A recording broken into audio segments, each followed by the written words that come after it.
High বন্ধুরা, আজকে আমরা দেখব কানাড়া ব্যাংকে অ্যাকাউন্টের সাথে মোবাইল নাম্বার যুক্ত করা বা মোবাইল নাম্বার পরিবর্তন করার ফর্ম কি করে ফিল আপ করতে হয়। তো দেখুন, এটা কানাড়া ব্যাংকের একটা অ্যাপ্লিকেশন ফর্ম।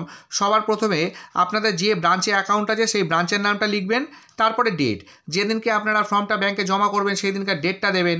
এরপরে কাস্টমার আইডি, এই কাস্টমার আইডি নম্বরটা আপনাদের পাসবুকে পেয়ে যাবেন, সেখান থেকে দেখে এখানে লিখবেন।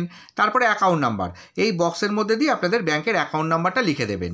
এরপরে একটু নিচে চলে আসবেন, নিচে এসে 6 নম্বরে এখানে টিক করবেন, করে এখানে বলা আছে for change of mobile number please update my account new mobile number.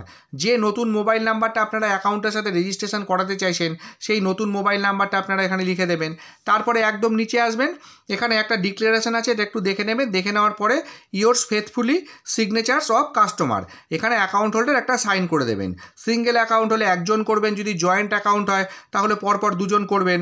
তারপরে ফুল নেম, এখানে অ্যাকাউন্ট হোল্ডার তার নাম এবং টাইটেলটা লিখে দেবেন। তো এইটুকু ফিল আপ করে জমা করে দিলে আশা করি আপনাদের কাজ হয়ে যাবে। তো ভিডিওটা যদি ভালো লেগে থাকে তাহলে অবশ্যই একটা লাইক করবেন, শেয়ার করবেন আর আমার চ্যানেলের সাথে থাকবেন। ধন্যবাদ।